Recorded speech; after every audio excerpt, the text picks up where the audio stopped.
Bonjour tout le monde! Alors, bienvenue à votre horoscope de la semaine du 21 décembre au 27 décembre 2020. Alors, on commence avec lundi le 21 décembre. En fait, je vais toujours faire la même chose, OK? Je vais vous dire où est la Lune, parce que là, si vous écoutez mes vidéos à toutes les semaines, vous allez finir par comprendre le mécanisme, le mouvement des planètes. Vous allez finir par voir comme, tu sais, hey, coudonc, la Lune, là, elle change de signe souvent. Puis, ah ben, regardons ça, Pluton est tout le temps à la même place. Tu sais, elle va être pas mal là jusqu'à la fin de 2022. Là. Vous allez voir, elle ne bouge pas partout. Lui, le petit soleil, il va faire tout le tour d'un signe pendant un mois. Et vous allez voir aussi, chaque semaine, la roue est toujours placée de la même façon. Je mets par défaut le bélier à gauche, le bélier qui est comme le premier signe du zodiaque, et les planètes vont toujours dans le sens inverse des aiguilles d'une montre. Donc, la roue du zodiaque se lit comme ça. Bélier, c'est le premier signe, taureau, c'est le deuxième, gémeaux, c'est le troisième, et ainsi de suite. Donc, comme la Lune va vite, elle, il faut se dire, c'est un peu comme la petite trotteuse, là, quand on a une horloge. Elle va donner un peu le ton, elle va donner l'ambiance, mais elle est fugace. Elle ne reste pas longtemps dans un signe. Elle peut aussi agir comme un déclencheur. Donc, si on regarde lundi, le 21 décembre, on voit que la Lune est à la fin du signe du Poisson. OK? Fait que ça, tranquillement, pas vite, elle va s'en aller, là, en bélier, sûrement vers la fin de la journée, là. En fait, ça dépend on est où, hein, parce que, évidemment, moi, je parle ici, je suis à Montréal, au Québec, mais si vous êtes en France, la Lune, elle est quand même 6 heures plus tard qu'ici. Grosso modo, là, Poisson, dans le cours de la journée, bélier. OK? Le Poisson, ça aussi, je vais vous expliquer. Mais je veux juste vous expliquer avec la Lune dans le signe dans lequel elle est, vous allez pouvoir comprendre plus en plus la signification de chaque signe. Donc, le Poisson, c'est un signe d'eau et l'eau, c'est l'élément qui représente l'émotion, l'émotivité, la sensibilité. OK? C'est aussi un signe qui termine une saison. Le Poisson, il termine l'hiver. Le prochain signe, c'est le Bélier qui commence le printemps. Donc, on a un signe d'eau mutable. De l'eau, c'est sensible. Mutable, ça veut dire qui se transforme aisément, qui est changeant. Donc, il y a quelque chose de sensible et de changeant. Ça vous donne une idée de la Lune en Poisson que ça peut donner comme journée. Tu sais? Une journée avec les émotions sensibles changeantes. Ça, c'est un peu la toile de fond. Là, lundi, il y a quelque chose d'important quand même. Il y a deux phénomènes célestes importants qui se produisent. Évidemment, le premier, le majeur, dont je vous ai parlé dans la vidéo précédente, d'ailleurs, qui s'intitule « Éclipse solaire et entrée de Jupiter et Saturne pour les 12 ascendants », là. Ça, sérieux, là, si vous ne l'avez pas écouté, je vous suggère fortement d'aller l'écouter parce que je vous parle des deux planètes ici qui sont Jupiter et Saturne, qu'on voit ici coller une par-dessus l'autre à très exactement Jupiter 0 degré, Saturne 0 degré, Verseau. Ils mettent le pied dans le Verseau. Ces deux planètes-là se rejoignent une fois par 20 ans. OK? Ils se rejoignent ensemble à 0 degré ou en tout cas, vous serez un degré X ensemble, collés une par-dessus l'autre. Déjà là, c'est un cycle qui est quand même rare. Et on sait que depuis 200 ans, à chaque fois que Jupiter et Saturne étaient collés ensemble, ça se produisait dans des signes de terre. Capricorne, Taureau, Vierge. Là, on entre dans une nouvelle ère qui est une ère d'air. Une ère, E-R-E, d'air, A-I-R. C'est a new era, you know? C'est comme un peu l'ère du Verseau, peut-être. Regarde, c'est sûr qu'il va y avoir des changements profonds. Jupiter et Saturne, c'est un peu comme... C'est vraiment des planètes sociales. Jupiter va toujours indiquer l'évolution. Saturne va indiquer le côté... on ancre dans la réalité, dans le concret. C'est deux planètes qui fonctionnent bien en paire. C'est vraiment l'évolution de la société. Et là, ben, c'est sûr que, tu sais, c'est comme quand je fais des cartes du ciel, puis que je parle aux gens, je dis tout le temps, Quand il y a une planète qui rentre dans une maison ou dans un signe, c'est un peu comme s'il y a de la visite qui rentre chez vous. Tu sais qu'ils vont rentrer souvent. Mais c'est sûr que la première fois qu'ils rentrent, puis ils font le barda un peu, tu les entends un peu plus, puis à un moment donné, ils rentrent, puis ils sortent, tu les vois plus. Là, l'année 2021, c'est comme le début du grand nouveau cycle.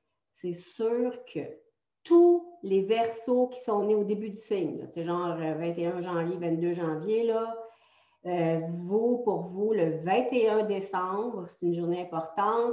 Je vous suggérerais de vraiment faire quelque chose,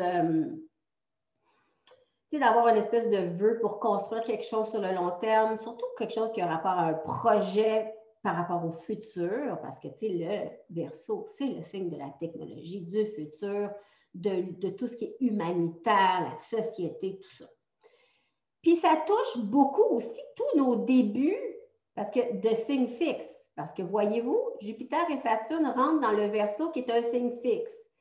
Automatiquement, ça fait un aspect à Taureau, le début du Taureau. Fait que ceux qui sont nés au début du signe du Taureau, vous êtes comme poussés à faire quelque chose de nouveau. Exact. Même chose pour les débuts Lion et les débuts Scorpion. Vous, ça vous touche plus que les autres, OK? L'entrée de Jupiter et Saturne en Verseau. De toute façon, 2021, c'est pas mal une année de Verseau, de signe d'air, tout ça. Bon. Deuxième chose, le Soleil, qui, lui, va changer de signe à chaque mois. Hein? C'est lui qui dit c'est quoi notre signe. Quand on dit c'est quoi ton signe, bien, je suis Capricorne, mais c'est parce que j'ai le Soleil en Capricorne. Donc, Soleil et Mercure entrent dans le Capricorne. Ça aussi, ça change une espèce de vibration ambiante. Tu sais, les petites planètes vite, là, Lune, Soleil, Mercure, Vénus, ça va rester Mars.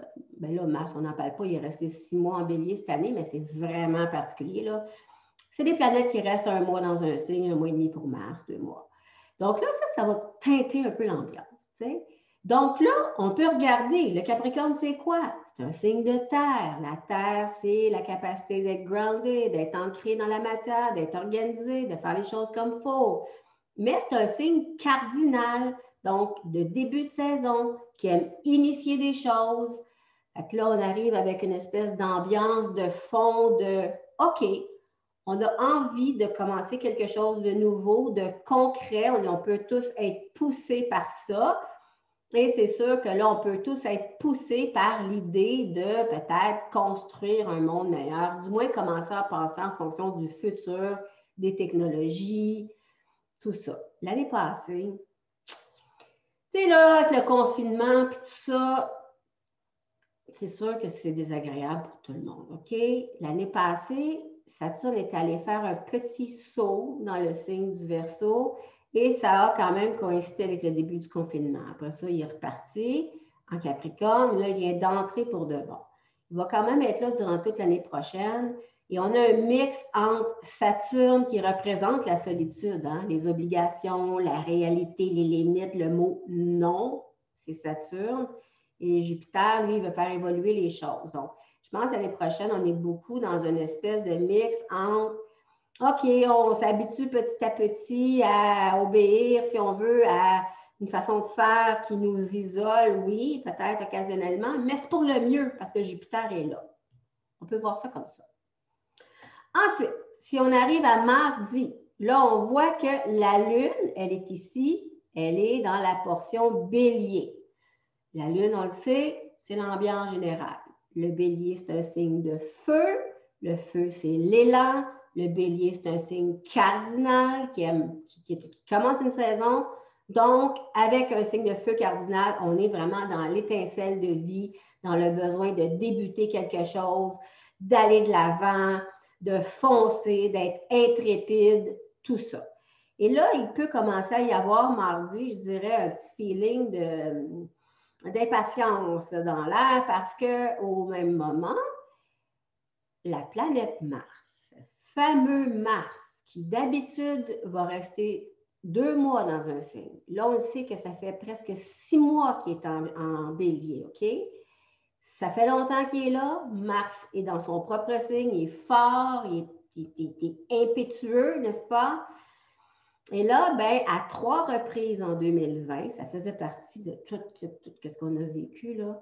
Mars a donc été en contact avec les fameuses planètes en Capricorne. Donc, à 3 reprises, Mars a été en carré avec Pluton. Là, c'est la dernière fois que ça arrive. OK? Ça s'est passé du 3 au 24 août, quand Mars est arrivé en Bélier, en contact avec Pluton, une première fois. Après ça, il s'est mis à rétrograder. Il a reculé. En reculant, il avait dépassé un peu. En reculant, il y a eu un autre contact avec Pluton. 26 septembre au 18 octobre. Et là, on est dans le dernier carré de Mars à Pluton. Ça va être fini. On va avoir la paix pendant un sacré bout de temps. C'est tendu parce que, premièrement, il faut penser que c'est dans des signes cardinaux, n'est-ce pas? Le cardinal ne va pas retenir comme le signe fixe, ne va pas vouloir changer comme le signe mutable. Il va plutôt être prime, tu sais, là, instantané, spontané, un peu impulsif. Mars, c'est la planète du guerrier, c'est la planète de l'affirmation de soi, de la colère, de l'intrépidité. Pluton va toujours un peu intensifier tout ce qui touche, un peu comme Jupiter, mais d'un côté un peu plus dark, très pouvoir personnel, très... C'est l'exemple que je donne souvent, c'est que si Mars, c'est la colère, ben Pluton, c'est une coche au-dessus, c'est un peu comme de la rage. Là, fait que là, ben, les personnes qui ont des petits nœuds à l'intérieur d'eux, du refoulement, des affaires pas guéries, qui ne sont pas d'accord avec certaines choses dans leur vie, ça peut faire remonter ça à la surface. Si vous êtes très serein et que vous avez déjà tout réglé ça, pensez à ce que vous avez pu vivre, par exemple, genre 3-24 août ou puis du 26 septembre au 18 octobre. S'il y a eu des événements, surtout au début, mettons, en août, là, s'il y a quelque chose qui s'est produit dans votre vie qui a été le début, là, après ça, il y a pu y avoir une continuité de l'événement en septembre-octobre. Et là, ça pourrait être vu aujourd'hui comme la finalisation de l'événement. OK? Bon. Toujours est-il que pour aider tout ça, le soleil en traqué. Non, je l'ai mis trop de valeur, mon soleil. Oubliez ça, c'est une petite coquille. Il va arriver plus tard, mon soleil, Trigone. Voyez-vous, j'écris ici soleil en Capricorne, Trigone, Uranus en Taureau. En fait, le soleil est au tout début du Capricorne, à 1 degré Capricorne, mais notre Uranus, lui, est à 6 degrés. Il faut qu'il avance un petit peu le soleil pour être en beau contact avec notre Uranus. Ça va arriver plus tard. On continue. Bon, mercredi, le 23, là, écoutez, on a, là, ce qui a commencé la veille, là, l'espèce de peut-être de feeling d'inconfort, de tension, va peut-être avoir une apogée, mais le 23. Tu sais, ça peut être des petits détails. C'est une petite chose que tu refoules, que ça fait longtemps que tu as le goût de dire, quelque chose que tu sais, comme tu dois faire, puis tu es tanné, puis ça te demande, puis là, tu dis, là, j'y vais, puis je le fais, puis je ne m'écoute pas. Puis j'utilise l'espèce de pouvoir pur que représente Mars carré Pluton. Okay? Ça détruit là, ce que ça veut détruire. Là. Mais genre, ça peut détruire aussi la paresse. Là. Et là, ben, il va y avoir une espèce de déclencheur parce que la Lune est encore en bélier. Puis elle va arriver sur Mars dans le courant de la journée du 23. Donc là, ça, c'est toujours considéré comme un élément déclencheur. Fait que ça peut être l'étincelle qui met le feu aux poudres. Et comme je vous dis, moi, là, jamais, je vais voir des aspects de tension soit dans le ciel, soit dans une carte du ciel comme quelque chose là, de dramatique qu'on ne peut pas passer à côté, puis qu'on ne peut pas transmuter. Puis non, c'est pas vrai. Moi, je vois un contact entre Mars et Pluton. Mars, c'est l'énergie. Pluton, c'est l'énergie profonde. OK, il y a de la tension, mais la tension, c'est le fun dans la vie. Ça provoque des choses, ça donne le goût de faire quelque chose, ça donne le goût de bouger. Donc, profitez-en donc pour faire quelque chose que, comme je vous dis, ça fait longtemps que vous avez envie de faire, puis vous remettiez ça toujours au calendrier grec, bien là, c'est le temps. Le 24, jeudi, c'est jeudi, le 24. Mon Dieu Seigneur, je me suis tombée dans mes dates, moi, là. En tout cas, jeudi, non, c'est ça. Jeudi, le 24 décembre, c'est Noël. La Lune est en Taureau. Le taureau, c'est un signe de terre. La terre, c'est l'élément qui représente la stabilité, l'ancrage, la sécurité, le monde des sens, les choses qui sont pragmatiques, réelles, vraies. C'est aussi un signe fixe de milieu de saison. C'est pour ça que le taureau, c'est quand même un signe qui n'est pas nécessairement le plus rapide du zodiaque, mais il est très, très, très persévérant. C'est un signe dont le patron est la planète Vénus. On parle beaucoup de sens, de sensualité, de plaisir. Bon, fait que, tu sais, je ne sais pas si, bon, je sais que Noël, c'était un peu limité, là, mais c'est sûr que si vous êtes tout seul chez vous, ben, tu sais, c'est vraiment une journée pour se dire, ben, qu'est-ce que je peux faire plaisir? Comment puis-je faire plaisir à mes sens? Est-ce que je peux écouter de la belle musique? Est-ce que je peux me cuisiner quelque chose que j'aime, qui goûte bon? Faire un automassage, prendre un bain, allumer des bougies, créer un petit environnement charmant, sympathique, qui fait appel au plaisir. Parce que le taureau, c'est quand même un plaisir. Et pour tous ceux qui pourront peut-être être déprimés que Noël est ce qu'il est cette année, ben, c'est pas si pire. Parce que la Lune, comme je vous ai dit, elle provoque des petits événements spontanés et fugaces. Elle va rencontrer Uranus durant la journée. Uranus, c'est quand même une planète de liberté, de libération. Donc, ça permet d'avoir une forme de détachement. Donc, de se dire, OK, c'est correct, c'est pour le mieux, on est capable de voir pour plus tard, on va profiter de l'instant présent, puis on va s'organiser du mieux qu'on peut pour être bien dans notre environnement. Ça, c'est le fun. Bon, là, on arrive à vendredi. Quelle belle journée vendredi. C'est là qu'arrive mon fameux trigone, là. Il est ici, là. J'ai écrit Mercure, mais en fait, j'ai oublié de vous le dire, mais dans la semaine, il y a quand même le soleil qui... non, il s'en vient plus tard, le soleil. Oui, c'est ça. Il arrive. Je suis pressée avec mon soleil Uranus, là. OK. Vendredi, on a toujours notre belle lune en taureau qui crée quand même une ambiance agréable, sympathique.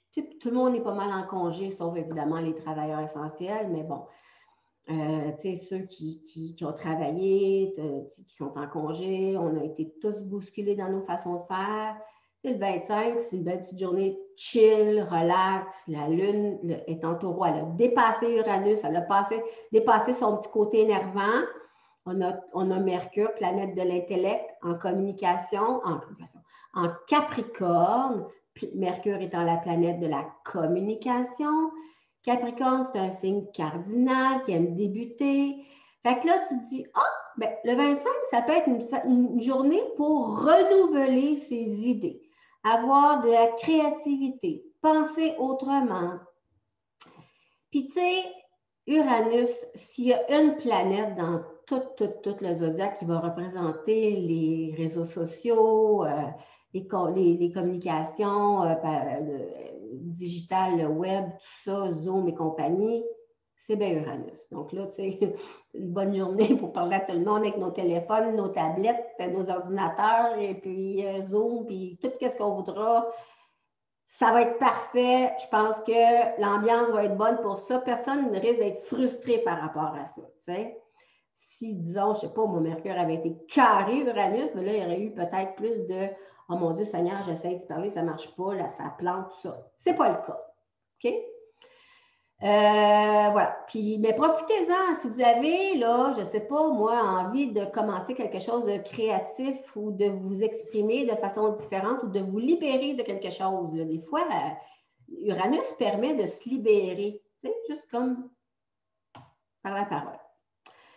Samedi, là, la Lune est fin taureau, fait qu'elle risque d'entrer en Gémeaux pour certaines parties autres que le Québec. Donc, ce qu'elle fait, c'est un beau trigone à Pluton. Fait que ça, c'est intéressant, encore une fois. La Lune représentant les émotions, le ressenti, les besoins.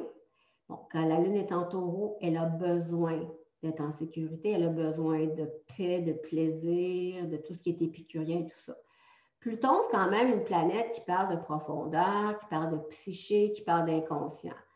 Là, on a passé Noël, on s'en va tranquillement vers 2021, le 1er janvier. Vous pourriez commencer tranquillement, pas vite, à penser à qu'est-ce que je veux éliminer dans ma vie qui ne tient plus la route pour moi.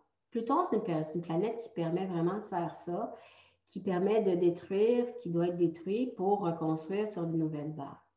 Donc, c'est une bonne idée, tu sais, juste comme 2-3 notes, une feuille de papier ou une chose. Tu sais, je veux dire, je me commets à faire une chose dans ma vie qui va me permettre de me sentir mieux, qui va me libérer de quelque chose. Je sais que j'ai fait là. Horatis. Dimanche. Là, je l'ai, mon fameux soleil Trigone Uranus. Fait que ça, c'est un bel aspect parce que ça arrive quand même pas souvent.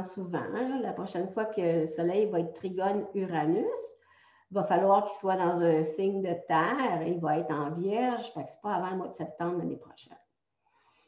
Donc, le soleil, non, notre lune pour commencer, notre petite ambiance générale, OK? Lune en Gémeaux. Gémeaux, un signe d'air. L'air, c'est l'intellect, le mental, le rationnel, le monde des idées, de la perception, de l'imagination. Non, l'imagination, c'est plus l'eau. Mais quand même, la créativité, la curiosité. Et c'est un signe mutable de fin de saison, le Gémeaux. Donc, il y a, imaginez, de l'air qui bouge, qui se transforme tout le temps. C'est pour ça qu'on dit, tu sais, que le Gémeaux, il est super volatile, puis très papillonnant, puis toujours, son esprit est toujours habité.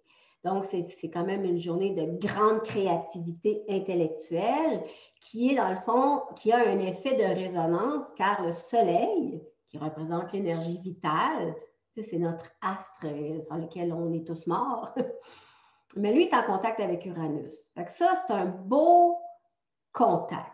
Quand on a un trigone, c'est un bel aspect de soutien entre deux planètes. Les planètes sont quand même dans des signes de terre, OK? Capricorne aime construire, établir sur du long terme, c'est un signe persévérant. Le taureau aussi aime quand même construire puis faire des choses sur le long terme. On sait qu'il y a beaucoup de taureaux qui sont bousculés en ce moment parce qu'Uranus veut du changement.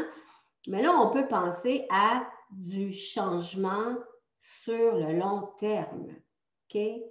Pensez à quelque chose, là, comment on peut innover, comment vous pouvez innover dans vos vies, mais dans la durée. Pas faire quelque chose qui va durer 2 jours, mais améliorer votre vie, accepter le changement aussi. Parce que, tu sais, ça, c'est le grand enjeu de 2021. Là, vous allez voir au fur et à mesure, là, il y a vraiment, vraiment un combat entre le neuf et le vieux. Et là, ben, tu sais, les petites planètes nous habituent petit à petit à cette idée d'accepter la nouveauté puis de lâcher prise sur qu'est-ce qu'on ne peut pas changer. Alors, ben voilà, c'était votre horoscope de la semaine. Puis, je vous reviens la semaine prochaine. Salut!